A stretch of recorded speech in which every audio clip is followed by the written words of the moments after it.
Hello everyone. तो स्वागत है आपका एक और नई वीडियो में, जहां पर हम कुछ और प्रैक्टिस एमसीक्यूज़ के साथ मौजूद हैं।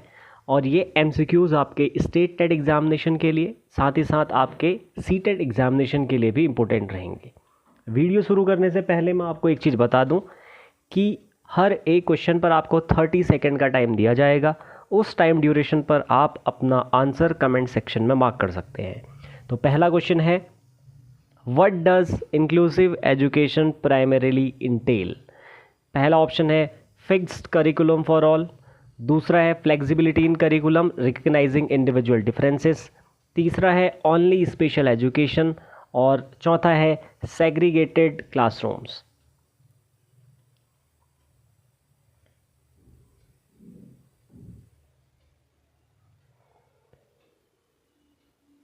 तो इस क्वेश्चन का जो सही आंसर है वो है flexibility in curriculum recognising individual differences. और नेक्स्ट क्वेश्चन है, who emphasized the role of social interaction in cognitive development? यानी कि संज्ञानात्मक विकास में जो सामाजिक अंतःक्रिया की जो प्रक्रिया है, उस रोल को किसने एम्फसाइज किया था? आपके ऑप्शंस हैं जीन पियाजे, दूसरा ऑप्शन है लेव वाइगोत्स्की, तीसरा ऑप्शन है बीएफ स्किनर और चौथा है सिगमंड फ्राइड। तो इस क्वेश्चन का जो सही आंसर है वो है Lev Vygotsky. Next question is, which stage follows the concrete operational stage according to Piaget's theory? यानी कि जो पियाजे की कॉन्क्रीट ऑपरेशनल स्टेज है उसके बाद आने वाली स्टेज कौन सी है? जो ये फॉलो वर्ड है ये बाद के लिए इस्तेमाल किया गया है। पहला ऑप्शन है सेंसरी मोटर स्टेज, दूसरा है प्री ऑपरेशनल स्टेज, तीसरा है फॉर्मल ऑपरेशनल स्टेज और चौथा है इन्फेंसी स्टेज। तो इसका सही आंसर है formal operational stage. Next question is, which of the following is not a part of continuous and comprehensive evaluation?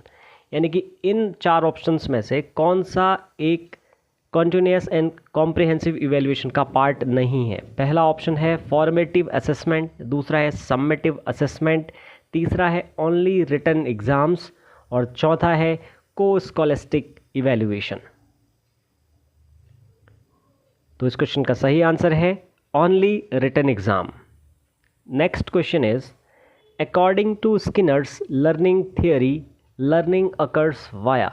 यानी कि जो स्किनर ने अपनी लर्निंग थ्योरी दी थी उनके अनुसार लर्निंग किस चीज़ के थ्रू होती है? क्लासिकल कंडीशनिंग के थ्रू, दूसरा ऑप्शन है ऑब्जर्वेशनल लर्निंग, तीसरा है ऑपरेंट कंडीशनिंग और चौथा है insight learning.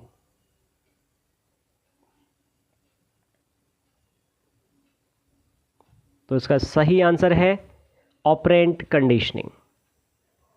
Next question is, what type of thinking helps overcome functional fixedness? पहला ऑप्शन है कन्वर्जेंट थिंकिंग, दूसरा है डाइवर्जेंट थिंकिंग। डाइवर्जेंट थिंकिंग का मतलब होता है कुछ हटकर सोचना, तीसरा है क्रिटिकल थिंकिंग और चौथा ऑप्शन हमारे पास आता है कंक्रीट थिंकिंग। तो इस क्वेश्चन का जो सही आंसर है वो है divergent thinking.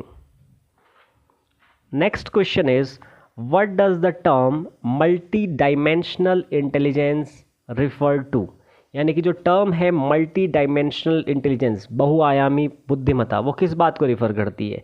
Intelligence measured only by IQ, intelligence including linguistic logical and spatial abilities, intelligence fix from birth या intelligence only in academic subjects? तो इस क्वेश्चन का जो सही आंसर है वो है intelligence including linguistic logical and spatial abilities. Next question is, how should a teacher address children with special needs in an inclusive classroom? यानी कि एक शिक्षक को विशेष आवश्यकता वाले बच्चों को इंक्लूसिव क्लासरूम में किस तरीके से एड्रेस करना चाहिए? पहला ऑप्शन है same teaching methods for all, दूसरा है सेग्रीगेट देम, तीसरा है adapt teaching strategies to diverse needs और चौथा ऑप्शन है इग्नोर डिफरेंसेस। तो सही आंसर है adapt teaching strategies to diverse needs. Next question is what is the main focus of child development at the upper primary stage. यानी कि जब उच्च प्राथमिक स्तर की हम बात करते हैं तो वहाँ पर बाल विकास किस चीज़ पर मेनली फोकस करता है।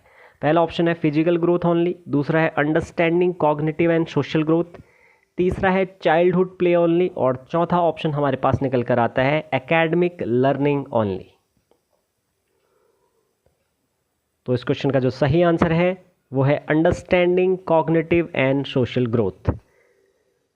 Next question is which method is best suited to study the growth and development of a child. यानी कि जब हम किसी बच्चे की ग्रोथ और डेवलपमेंट इन दोनों को हम स्टडी कर रहे होते हैं तो कौन सी मेथड सबसे बेस्ट है। पहला है साइको एनालिटिक मेथड, दूसरा है कंपैरेटिव मेथड, तीसरा है डेवलपमेंटल मेथड और चौथा है स्टैटिस्टिकल मेथड। तो इस क्वेश्चन का जो सही आंसर है वो है developmental method. Next question is which of the following is an example of scaffolding in teaching. यानी कि जो ये क्वेश्चन है इसमें स्कैफोल्डिंग जो टर्म है उसका एग्जाम्पल क्या है टीचिंग में। पहला ऑप्शन आपके पास रीइंफोर्समेंट है, दूसरा है कंडीशनिंग, तीसरा है giving cues and support when needed और चौथा है मॉडलिंग बिहेवियर ओनली। इसका सही आंसर है giving cues and support when needed. जो ये टर्म है स्कैफोल्डिंग इसका मतलब होता है टेम्पररी सपोर्ट प्रोवाइड कराना या हेल्प प्रोवाइड कराना। नेक्स्ट क्वेश्चन है in Piaget's theory at what stage do children develop abstract logic and reasoning skills. यानी कि पियाजे की जो थियोरी है उन थ्योरी में किस स्टेज पर बच्चा एब्स्ट्रैक्ट लॉजिक और रीजनिंग स्किल्स का इस्तेमाल करता है। पहला ऑप्शन है सेंसरी मोटर स्टेज, दूसरा है प्री ऑपरेशनल स्टेज, तीसरा है कंक्रीट ऑपरेशनल स्टेज और चौथा है formal operational stage.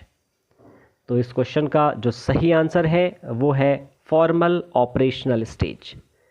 Next question is what is the role of motivation in learning. यानी कि अधिगम में अभिप्रेरणा का क्या महत्व है या क्या रोल है। तो पहला ऑप्शन है टू पनिश लर्नर्स, दूसरा है to initiate direct and sustain learning, सीखने को आरंभ निर्देशित व बनाए रखने के लिए, third option is to ignore interests और फोर्थ ऑप्शन है टू ओनली इवेलुएट। तो सही आंसर है to initiate direct and sustain learning. Next question is what is the primary role of language in cognitive development. यानी कि cognitive development में भाषा का प्राथमिक रोल क्या है या उद्देश्य क्या है। पहला ऑप्शन है to facilitate and shape thinking, चिंतन को आकार देने के लिए, दूसरा ओनली फॉर कम्युनिकेशन, केवल बातचीत के लिए, तीसरा है फॉर मेमोराइजिंग फैक्ट्स, रटने के लिए किसी फैक्ट्स को याद करने के लिए, और चौथा है to replace thinking.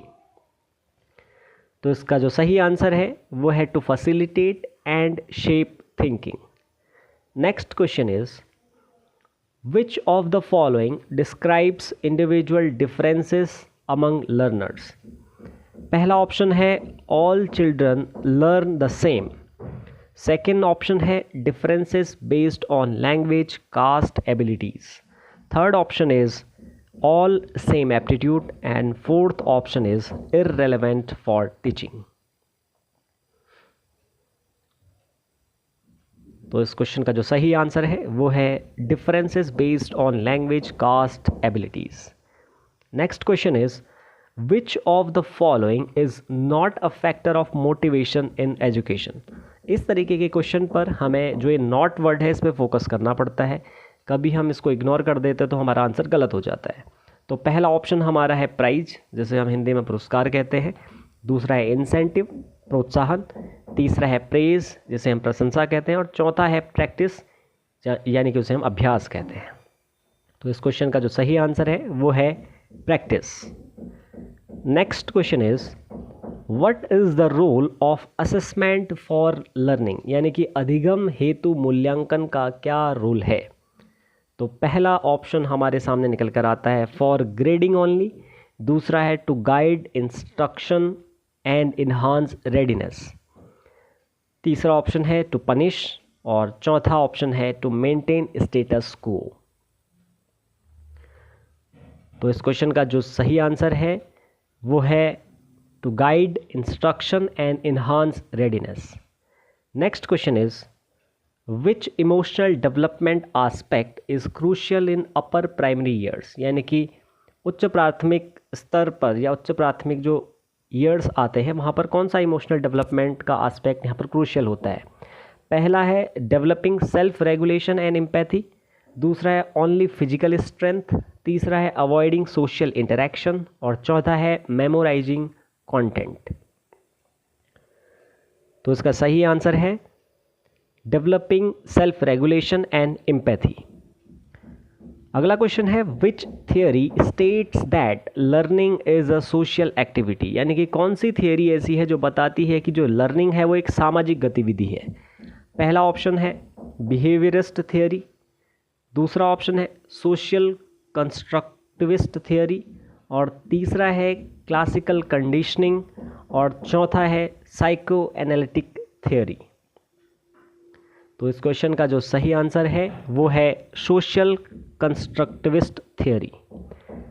Next question is how does gender as a social construct affect education, यानी कि जो जेंडर है वो लैंगिक सामाजिक संरचना के आधार पर किस तरीके से एजुकेशन को अफेक्ट करता है। पहला ऑप्शन है नो इफेक्ट, दूसरा ऑप्शन है influences gender roles and biases, तीसरा है ओनली बायोलॉजिकल फैक्ट्स और चौथा है इग्नोर्स स्टीरियोटाइप्स। तो इस क्वेश्चन का सही आंसर है influences gender roles and biases. उम्मीद करता हूँ आपको ये वीडियो पसंद आया होगा। अगर ये वीडियो आपको पसंद आया है तो इसे लाइक करना ना भूलिएगा और इस वीडियो को ज़रूर शेयर कीजिएगा और साथ ही साथ चैनल को सब्सक्राइब करना ना भूलिएगा। बहुत बहुत धन्यवाद।